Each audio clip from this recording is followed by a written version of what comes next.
Well, welcome to Building Your Personal Learning Network, my story. I'm Karen Bonanno and your host and presenter for this broadcast. Before we get into this webinar, I just need to cover some basic housekeeping matters. First of all, please note that the views and opinions that I present this evening are presented as general information, which will require further research for you to identify how this applies to you, particularly in your workplace. In addition, EduWebinar does not give permission for any capture, recording or reproduction of this webinar in any format. There are some things that are important when we consider the social networking environment, and one of those is looking at how we go about finding information from outside of our organisation. This particular survey result that we've got here is one that was done in the United States, and it was called Learning in the Workforce Survey in the United Kingdom, not the United States. So it was Learning in the Workforce Survey in the United Kingdom. And the figures here relate to how folk kept up to date with what was happening outside their organisation. So as you can see from these results here, a lot of people are relying on the virtual environment, blogs, social networks, looking at videos, then going to magazines in a physical sense, but that could also be magazines online, attending webinars, and as it goes down, the face-to-face is getting less and less, and so people are becoming more interested in looking at accessing and building their knowledge and information in a virtual environment. So today I'm going to start sharing with you 6 ways that you can get started. The very first one is Twitter. Now Twitter can be explained as being a micro-blog of 140 characters. Then there's blogs, and we can call those web blogs. That's where it originated from, and what they are is a record that is recorded in a web environment, and it's a bit like having a diary online. And then the next way of getting started is through social bookmarks. Now this is a case of just as you have with your browser when you're finding something and you might favourite or you bookmark it, it's only there and connected in your browser. So if you move away from your computer and use somebody else's computer, or you go to a virtual kiosk, you can't access your bookmarks.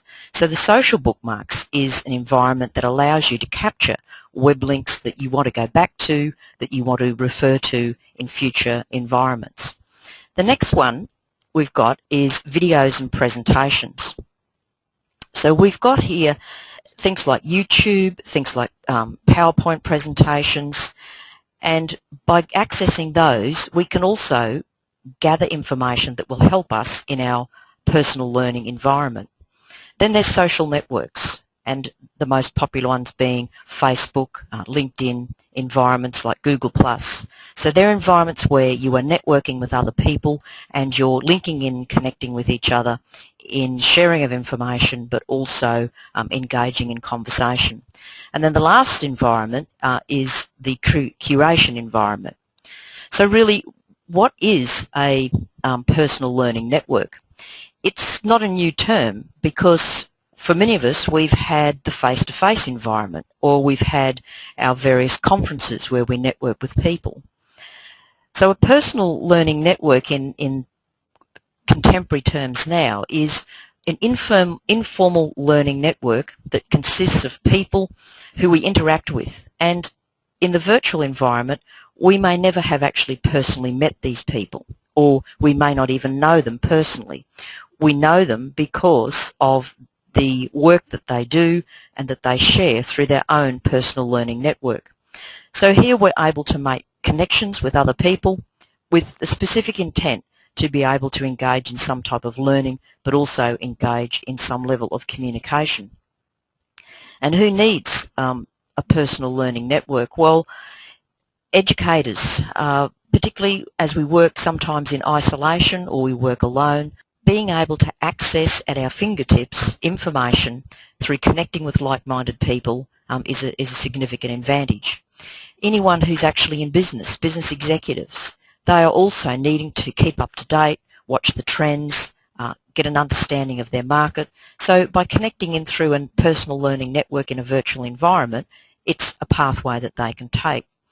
And the reason why that we need to engage in personal learning networks is also to help us when we're in need, help us to find information that we're needing to inform the work that we're doing, and also to share what we know with other people and to build in that culture of participation and collaboration. Also too, with the statistics that I've been able to find in Australia, we have quite a significant percentage of our population are engaging in these type of personal learning network environments for various reasons, not for learning but also too for social interaction and entertainment. If we take Twitter for the first example, in Australia as of October 2012 there were more than 2.5 million Australians, which is about 11% of the population. And the age bracket of the people who are on there are basically people who are 45 to 54 years of age. In YouTube, we have nearly 10 million people in Australia, which is 43% of the population. We go then to something like Facebook, and there's over 11.7 million, 54% of the population. And the main age group there are the 25 to 34-year-olds. Then there's LinkedIn, and there's more than 3.2 million.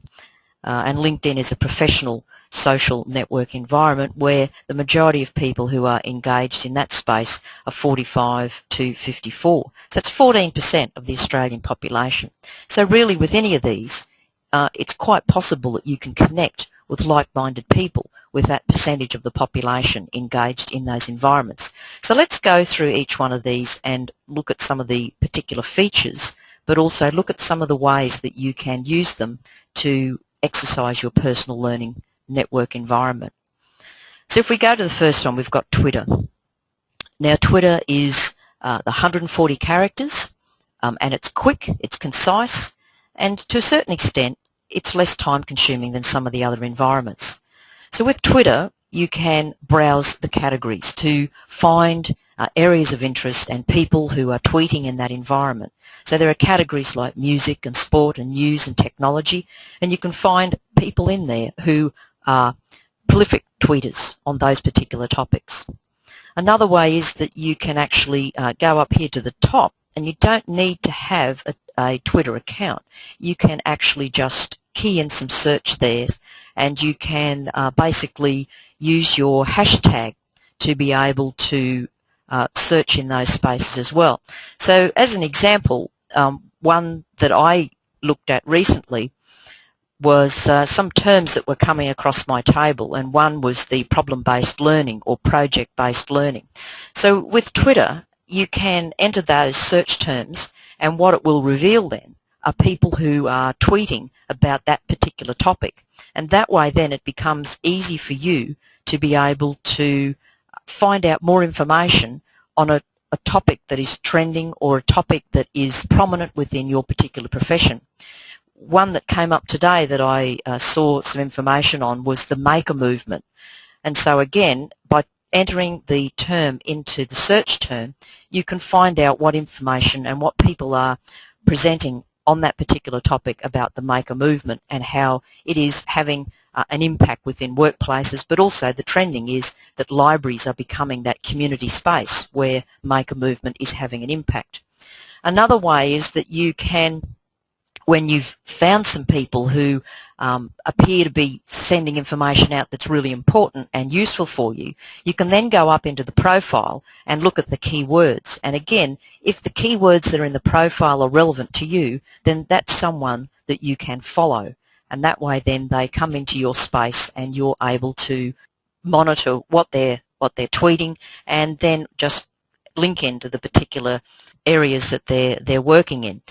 And so by following these like-minded people, you start to build this personal learning network environment in a virtual space, as I said, with people who you've possibly never met or people you may even only heard about but have never had the experience of connecting up with them in a face-to-face environment.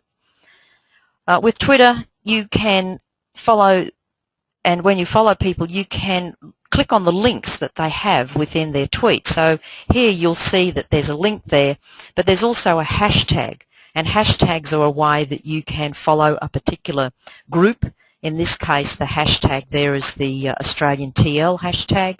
Often at conferences you'll see people will use hashtags to be posting messages that are happening during the conference period.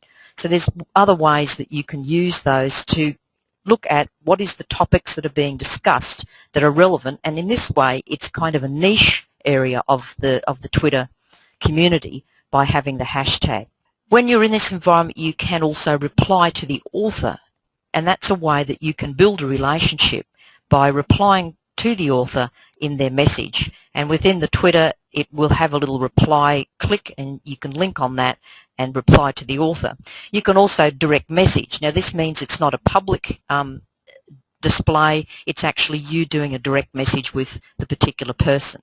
So there's all different ways, even just using Twitter, that you can develop that personal learning network. So it's one strategy, and you may not, due to time constraints, think about any of the others. But Twitter is quite prominent, and as I said before, Twitter is the main market, or the main group of people who are in this environment are the 45 to 54-year-olds, and there's 2.5 million Australians in this environment. So there's some points here that I want to raise with using Twitter, but also with all the other social networking type tools that you can use to build your personal learning network. The main thing that you need to do is to be very serious and very conscious about maintaining a professional profile in these environments if you're going to be using it as a learning space. The other thing too is to include a photo, and this creates a level of being professional, but it also gives a personal aspect to you as well. Often you see people who have just left the avatar that's been created by the organisation that is that set up the particular environment, and it's difficult then to connect with a person when all you're seeing is an avatar, or the egg, or whatever it might be within Twitter and all these other spaces. So have a photo that gives you that professional presentation and that strong online persona. And then when you're in these environments, follow as an initial starting point, because by doing that, when you're following, you're also looking for the quality of people that you're following. You don't want to go for the quantity. You want to actually follow people who are going to give you some quality. And if you know some names of people out there, then you can search for those names within those particular environments and then connect in with them, and then even look at who they're following and follow some of those as well. Then the follow back process comes into play, and statistically about 40% of the people who you follow will then follow you back. And so that means your personal learning network environment has this organic growth happening all the time for you. The important thing is to also engage in some regular participation. So don't go and set up a Twitter account or a Facebook account or anything like that and then not do anything in that space. Think about what you can manage and think about your time commitment, but always look at giving some regular commitment to that. Once a week, once a day is better, but once a week if that's not possible on the daily basis. Also, be true to yourself and to others.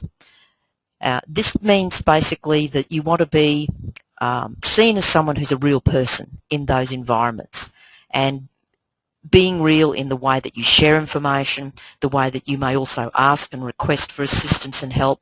Just be true to yourself so that others actually see really who you are. And then of course it's only logical that you mind your manners in these spaces.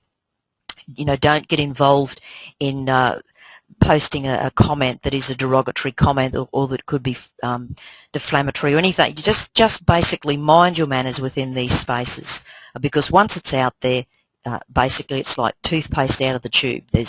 You're just not going to be able to get that back.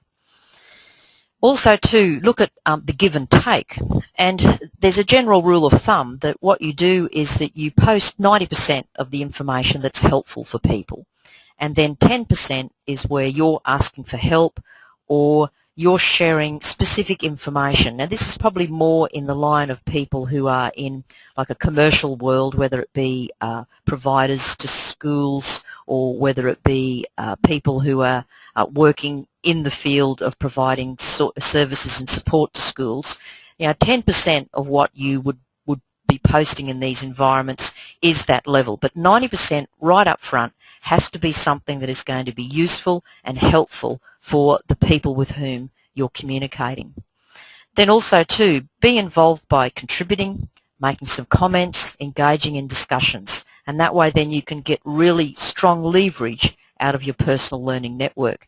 And this brings me to the next point, that what you're doing is if you're following some of the leaders in your particular interest area or in your particular niche or your particular workspace, then you can learn from them and share that learning out to the community that you have created within the personal learning network environment. And so that way then you're connecting with them virtually, but then also too there are opportunities when you may meet face-to-face and have a stronger connection because of that relationship you've developed in an online environment. And then my last point here is just basically managing your personal learning network. I've shared Twitter as the first tool, but there are others that I'm going to now go into and share with you. And it really is a case of try not to bite off too much. Try to look at what you can manage. Twitter is, for me, what I would say is probably the quickest and concise and easier to use environment, because it is only those 140 characters. And if the people that you follow are the people who do a post but also insert a web link, they are actually providing you with some really valuable information, and it's easy for you to then follow that through. So let's look at the second level, or the second type of network environment, and that is blogs. Now this is mainly if you're in a position where you are just wanting to find out what's out there in the blogosphere. What you can do is into Google you can put a keyword and blog, and in the closed arrows. So for example, if I go back to the project-based learning, you could put project-based learning blog, and up would come a list of blogs where that is a topic that is addressed. Or if it was digital literacy blogs, whatever it is that you want to put in there, what can happen is that Google will pull up the blog-only environments, and you can go in there, find some ones that you are interested in, and then you can actually check it out a little bit further. So by going to an About page, if they have an About page, you can have a little bit more of a read about the particular person, again using the keywords that you're looking for, that you want to get some information about, and if that resonates with you, then you can start to get engaged with that particular person. One way that a lot of people do this is on their blogs they have two options, or they have one option, or they have two.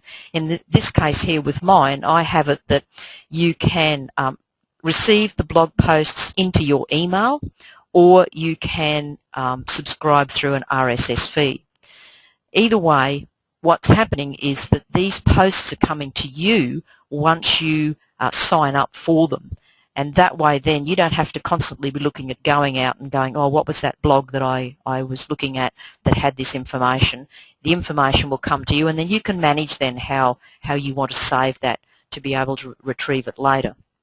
But basically with the RSS, the most common reader is of course a Google reader, or there can be blog lines, but there are others out there that you can set up, and basically when you click on that little orangey button, you will then grab the URL of the blog and put it in and subscribe to that, and it feeds then into your reader that you've got. But what is commonly appearing today is this concept of enter your email and then it is sent directly to you in your email box. So in these environments, when you are looking at what people are providing, if you want to continue to develop that learning ability, then engage with the particular blogger, make some comment on their blog, be involved in that flow and exchange of information. And in any of these environments, this is a fairly standard rule, because then it acts as an encouragement to the person who's blogging, because you can let them know that the information they provided was helpful. You can let them know that this is another topic that so you build up this relationship in a virtual environment where, again, you're learning from somebody, and then you're also able to continue to share with them in that space. The next type of tool that you can use is the social bookmarking tool.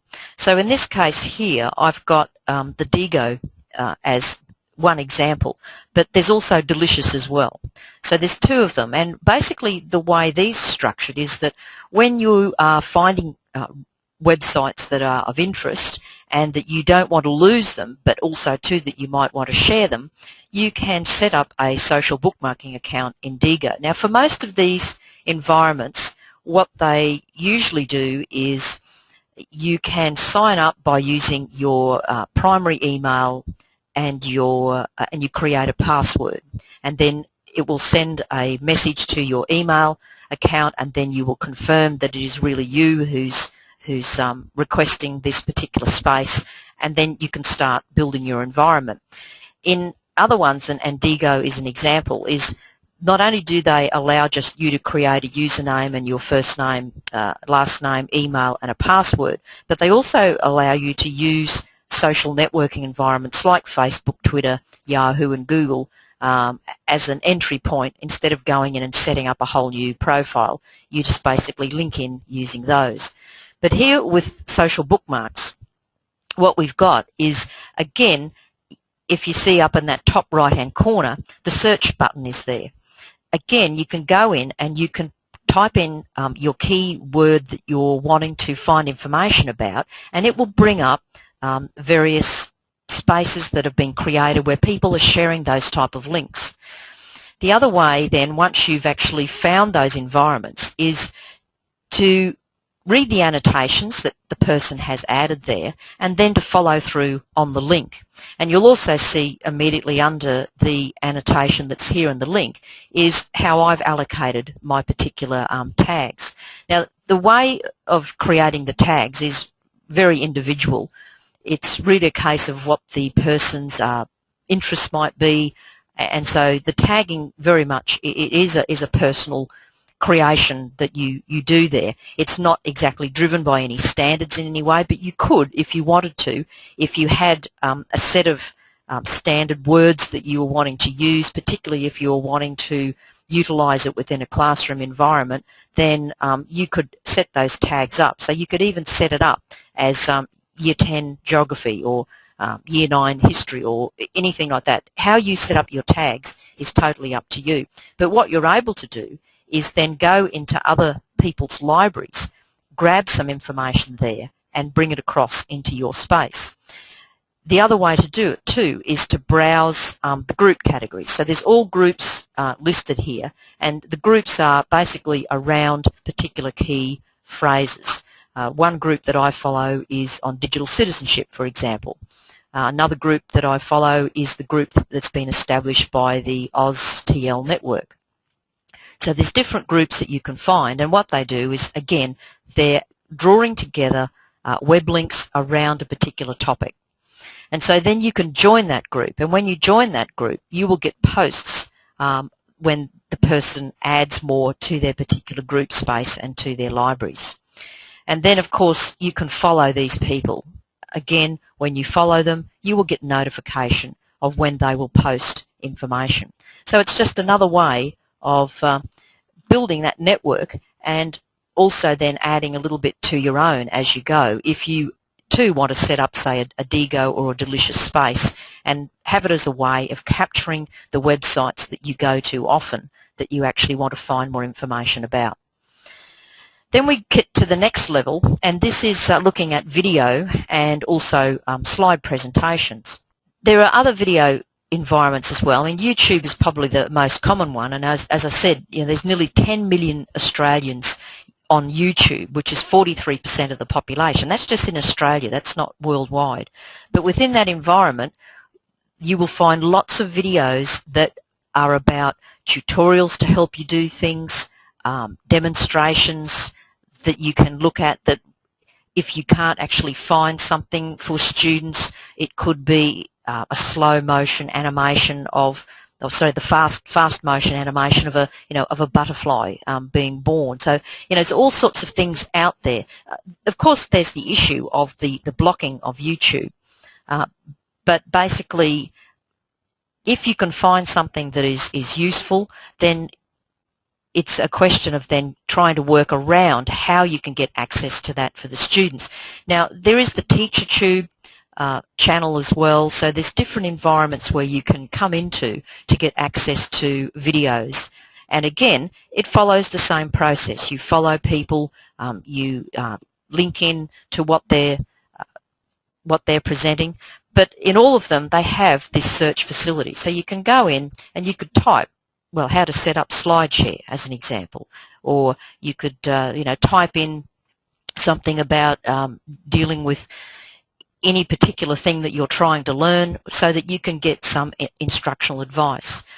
There are millions of videos out there. In fact, there are thousands being added a day in this particular space. And with this, again, you can subscribe or you can follow the particular people, and what happens, you will get an email into your account, into your email account, which says, these are the channels that you're following, and these people have just recently uploaded some videos for you to look at.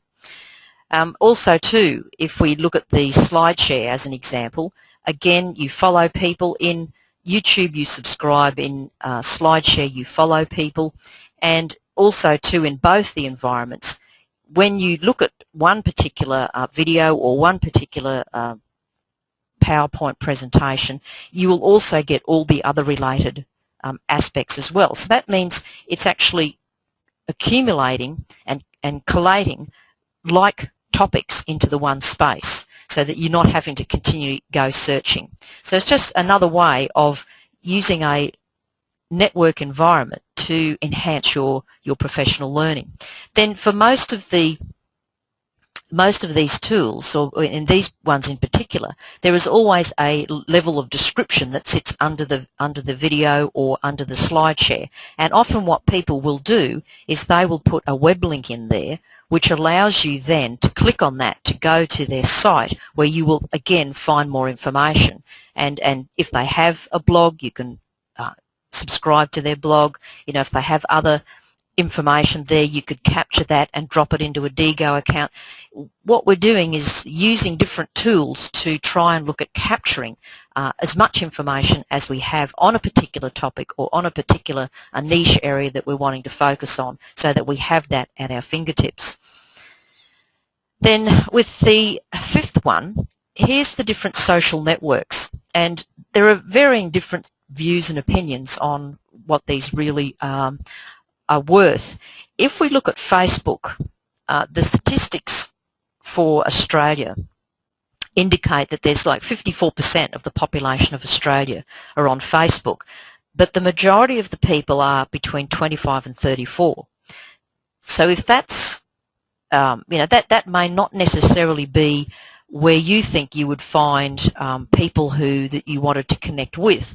But what that generation does, it brings a different way of presenting information to you that you may not have thought of before, depending on your age bracket. These might be the people that you want to connect into, not the 45 to 54-year-olds, which you will find in the Twitter and LinkedIn environments. So social networks address different people's needs for different genders, but also for different age brackets. So we've got here, I've given you some examples here of Facebook pages, Facebook profile, and also LinkedIn. And what you can do, again, search for information. Now, all of these tools have a search facility, which means you're not going to waste your time just scrolling through heaps and heaps of material. You can actually search, find if there's groups or if there are people who have pages that are dedicated to a specific topic, and they're the people that you would want to connect into. Again, in these environments, you can join, or you can like, or you can follow. They have different terms, but basically it's all the same thing. So with Facebook, you really do also need some Facebook connection as well, because it means that if you're wanting to get information coming in, it's only pretty well a closed environment with Facebook. It tends not to be pushing anything out into emails. It's quite a closed community in that sense, that it's very much built around that participatory culture of a set environment. So here, when you like, it means that the person's material that they're posting on their page will then also start to appear in your environment as well. Here's a example here of how you would actually start to use this to engage with the particular person, but also to use it as a tool for helping you to learn. So in this case here, this is a post that I put onto Facebook, and it gives the information. It also gives the web link so the person can go and have a look at that. But if they then want to make some comment, they can come in here and click and comment on that particular post. Or if they don't want to comment, they can just click the like button. And what it does, it's a way of letting the person know that the information that they've posted is relevant and useful and they liked it. It's really quite a common sense approach to how Facebook operates in that regard. But as I said, if you want to find more, then you click through on the web links and read that information. But again, Facebook and some of these environments, they do have a limitation of the number of words that you can put into the space. And that means it forces the person who's doing the post to be concise about what they're actually saying, rather than someone having to read through screeds and screeds. And this is one thing that I'm very conscious of, because if you're expecting people to be engaging in this environment, you don't want to overload them, but you do want to provide little snippets and snapshots of things that would be useful for them in their working environment, whether it be a school or a small business or wherever it might be. Now, with these social network environments, they also have other applications that help to feed information into the space. And in this case here, I've just captured a few of these. Like there's Twitter will feed into Facebook, Goodreads, if you're following any particular person and they're reading the things that they're reading, TweetDeck, YouTube. So there's a whole lot of applications which you can plug in, and that means that there's this constant feed coming from other sources into these particular spaces and environments. Now, the last one that I want to look at is the actual curation environment, because this is starting to grow. And in fact, today, Scoop.it has actually launched a new platform. So this image that you see here is actually the old interface of Scoop.it. But what I might do, and we've got time to do that, is go out and actually have a look at Scoop.it. But here, what Scoop.it does, it's a kind of curation site. It's like a virtual magazine that when you don't actually have to be a person who has a Scoop.it account. You can actually find these, because just doing a search on Google, you can retrieve these, and then basically it will come up and you will be able to see what the person's posting. You can follow through on the web links and other things like that. So Scoop.it is a platform, but Zit is another one, and Zit is specifically to the iPad community. But they're curation sites, and you can sign up for free. There's no charge, and in fact for all of these there's no costs involved in signing up for any of these.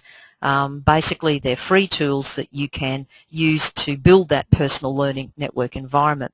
So again, you can search on these for topics, and there are a lot of teachers out there using this environment because they're looking at focusing on drawing the resources together that are suitable, that then can be shared with their students.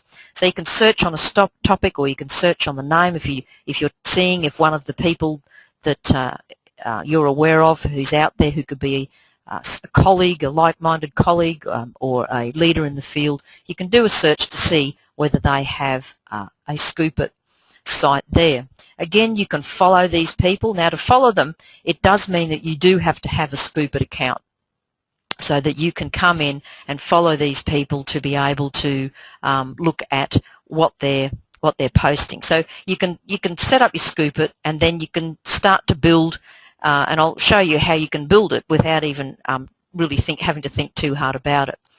But the main part is, looking at the personal learning network environment, is that you can click on the links that are there. And again, what people have is a little bit of information about the content, and then you can click through on the link, and then if you want to, you can capture that yourself. You can comment on these postings as well, but also this is the magic tool, is that there's this little re-scoop button, which means you can re-scoop that to your own scoop, whatever it might be that you've actually set up as a curation site. So these are all great tools that can be used. Now I just want to go back, because I do want to show you Scoop It, because it is quite a dynamic environment, and with the way they've changed things today, it's actually made it even more dynamic and more interactive.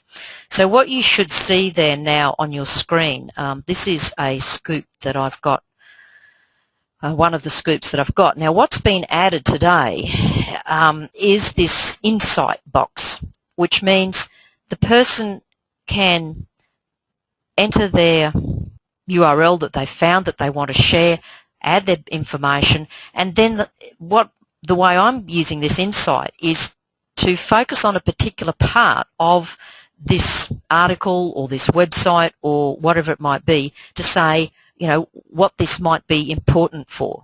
And as you can see, someone has come in and added a comment to that today as well. Just go down a little bit more to another one. Here's 9 mistakes in technology integration. Again, an insight here from that, given the context of the topic of the Scoop It that I'm posting.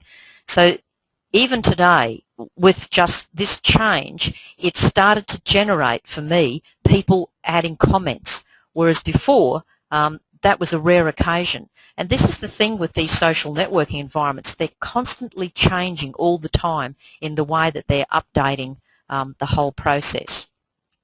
So with Scoop It, as I said, it's free. It's easy enough to sign up. Basically, if you were searching, you can search on any particular topic and up would come various topics that people are using as a curation.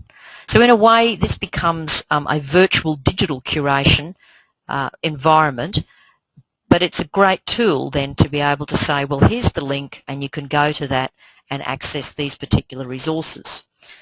So just going back and going to just basic summary point, and while I'm just going through this summary point, you might want to drop some questions in, because we've got plenty of time to be able to either go back and review some of the aspects of these tools, or to actually go in and have a look at some of them if they're not familiar. Because for the majority of people who are on tonight, most of you were saying that you don't have a personal learning network set up.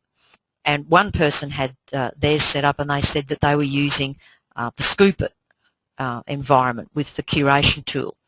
So if we just look at these again, I mean, Twitter it's a high density environment for people who are in the 45 to 55-year-old bracket. 11% of the Australian population are on Twitter, which is more than 2.5 million people. So I'm sure that you would find people on there that you can follow, that you can connect with if you just wanted to use Twitter. And in fact, I read today an article where a teacher was saying that they only use Twitter because of the time constraint that they have, that they're time poor. But what they do is, at the beginning of the day, they will go into their Twitter account and see what's happening. And then if they've got some things or any things that they want help or they want a query, they will post those then. And then they'll go off to their class, and then at a break, at a recess, they'll just quickly check it to see if there's any traffic that's been generated there and information that's come, particularly if they've asked for some help or assistance. And then at the end of the day, they'll have another look. So that's the way that they've managed their particular personal learning network, is they're using Twitter to connect to a host of people that they wouldn't be able to because of either their geographical location or the isolation that they may have, in that they might be in a one-teacher school even, or they might be the only person who's working within a certain faculty or discipline within the school. Or in the case of school libraries, you might be the only teacher librarian in the school. So Twitter is a very prominent personal learning network environment that people are using. Blogs are tending to become less and less prominent. I've noticed that some of the people that I've been following in blogs are blogging less and less, that they're actually using a lot of these other environments. But there are ways that you can feed information into the blog so that it does generate some topical information. Then the social bookmarks being the Digo and the Delicious, where you're instead of relying on your bookmark or your favourite on your browser, you can capture those and then have them available so that wherever you are you can access these. Then you can tag them, or you can go into groups and have that information being sent to you in your email, and you can go and see what posts people are putting up there, what their annotation is, what the link is, and how they might even be tagging it so that you can follow some of that information. Then you've got your videos and your presentations. So you're looking at YouTube. You can also be looking at Vimeo, Blip. There's a number of different video tools that are out there. Very much, if you wanted to, I mean, some of the TED talks, you know, that's a great video environment as well, where you can find information that people are talking about, particularly in a futuristic or in a challenging sense, to get people thinking about lots of things about education and going beyond and so forth. And then you've got your social networking environment. I mean, LinkedIn is your professional environment, where you've got the majority of people who are in the age bracket of 45 to 54. There's 3.2 million Australians there. So it is an environment, but it's very much a professional environment that people are in. And then, of course, there's the curation tools such as Scoop.it, which gather the websites into a space and then are able to share. And with that environment, as I said, it's growing constantly in its space. The PowerPoint will be available for you at that link that you see there in front of you, and that'll be up within 24 hours. People who are members of EduWebinar, the video replay or the webinar replay will be made available, and I will email you when that is out there and ready for you to look at, and I'll add in some extra bits and pieces there so that you can look at some of the additional resources and information that will help you in looking at developing your personal learning network. Each month hosting some webinars. What I've got planned, we've got some things happening for next year. One of the very first webinars that will kick off towards the end of January is going to be looking at the shift in thinking around how digital devices and connected learning is taking shape within schools, and what impact that will have on sort of models of pedagogy and also connection to the curriculum. So that one's going to be in January.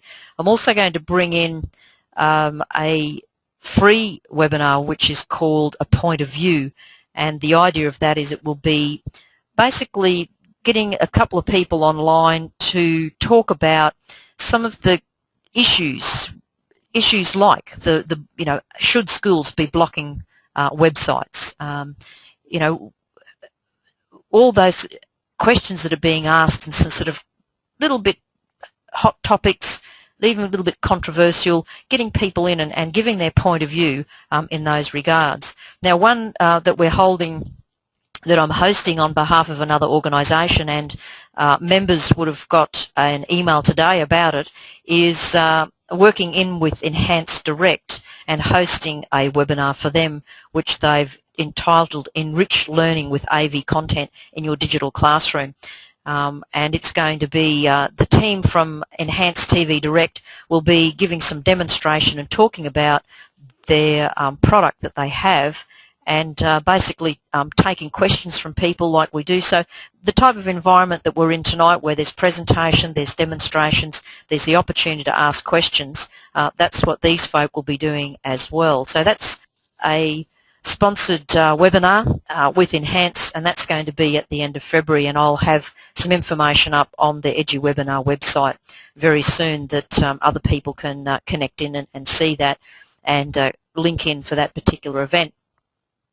So basically this will be the last webinar for this year, And I thank you for those of you who've come regularly to these events. I hope that you have been able to gain some tips, and you've been able to gather some more information that's going to be useful for you.